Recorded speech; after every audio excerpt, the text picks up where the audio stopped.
What's going on, everyone? Welcome back into the channel. So we have our injury updates, our second injury report for the Green Bay Packers ahead of their Week 9 matchup versus the Los Angeles Rams. And it's really starting to look like just maybe the Green Bay Packers are starting to get a little healthier on this football team. This is the shortest injury report that we've seen all season now. Although there was a new added player to this injury report, which seems like a reoccurring theme, it still is a relatively short injury report.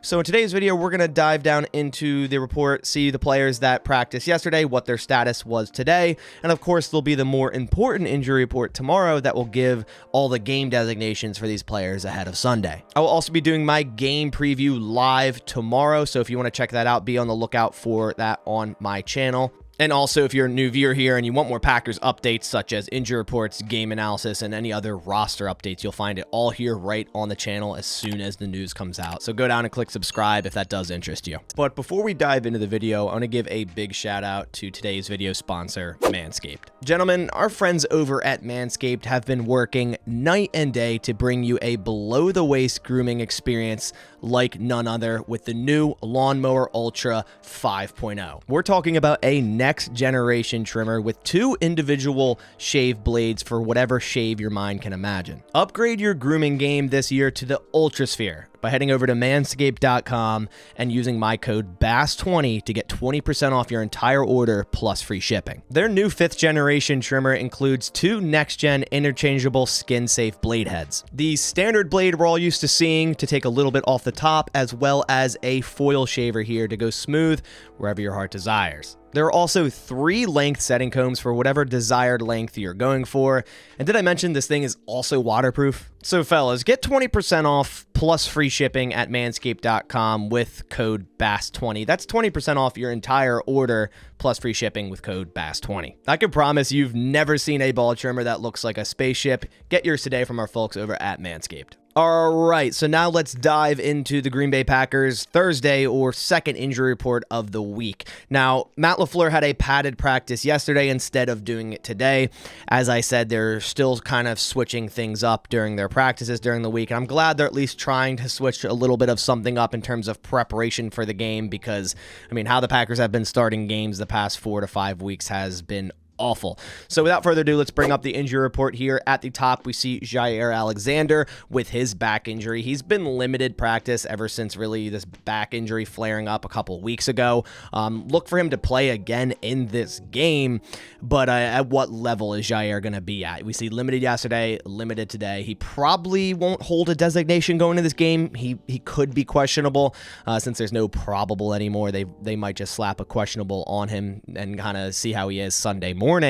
But Jaire, I said this in yesterday's video, Jaire is going to have to step up, right? With the Packers trading Rasul Douglas, which I know a lot of people don't like, but it's a business. I understand it. Getting a third-round pick pack for a soon-to-be 29-year-old cornerback, okay, we get that. But the Packers now, outside of Rasul Douglas, with him being gone, don't have much depth in that cornerback room. You have Jaire Alexander, Keyshawn Nixon, who's a slot cornerback and hasn't been doing a good job at it, Carrington Valentine, who will seemingly now take the opposite role of Jaire as cornerback number 2, and also someone like Robert Rochelle on the roster. Eric Stokes is still on IR. I believe he has another 2 games he has to be out until they maybe can activate him again, but at this point, can we even count on Eric Stokes coming back to this football team? I'd feel a lot better right now if Eric Stokes was ready to play, but I guess we're going to see a lot of Carrington Valentine moving forward. Oh, yeah, and they also have Corey Ballantyne as well, who actually, you know, the times he's been put in the game, I thought has played pretty well, so don't be surprised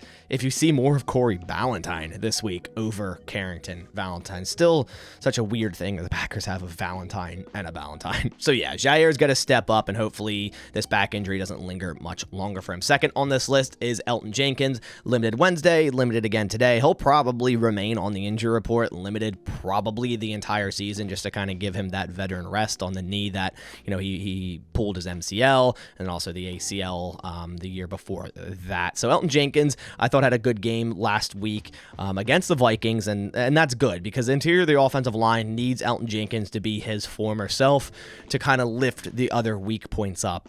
Josh Myers and John Runyon Jr. We'll see what the Packers do at offensive line this week. I would assume it's Josh Nijman left tackle, Elgton Jenkins, Josh Myers, John Rennan Jr., and Zach Tom. Next, we see Aaron Jones, limited yesterday, limited today. Now, he had a non-contact red jersey on yesterday and today, but there's nothing really to worry about, and I know that's hard to say when we're talking about Aaron Jones because we still haven't seen a full, workload for Aaron Jones since week 1 pulling that hamstring, but they're just being super cautious with him. Even in practice, they don't want to give him too many touches in practice or get hit in practice or run him full speed in practice because the hamstring is clearly lingering for Aaron Jones, and it's clearly been a problem since he suffered that injury in week 1, and that's exactly what I said after that injury happened.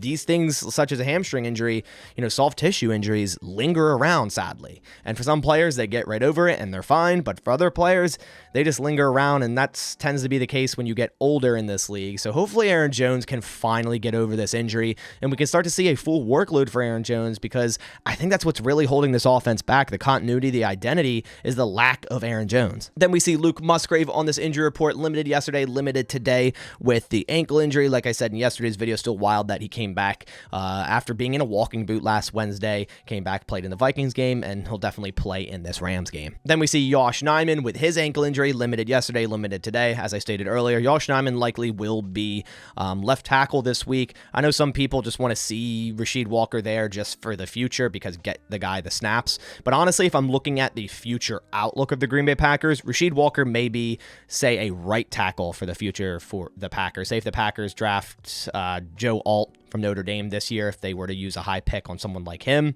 Rasheed Walker could very well be the starting right tackle, and Zach Tom could very well be the starting center.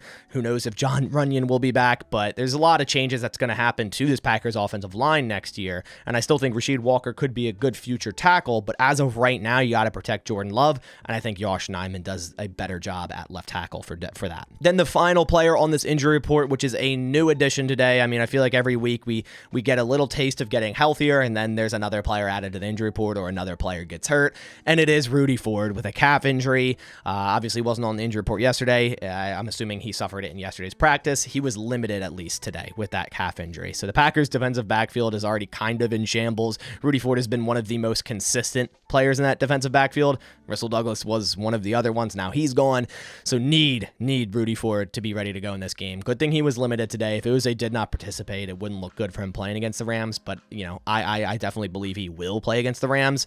And John Owens fills in for Darnell Savage at that other spot. If we lose Rudy Ford, we're looking at a John Owens, Anthony Johnson Jr. / Zane Anderson safety backfield, and man, I don't know how that would look in game. Another note is Christian Watson is off the injury report, so it seems like he finally is fully healthy.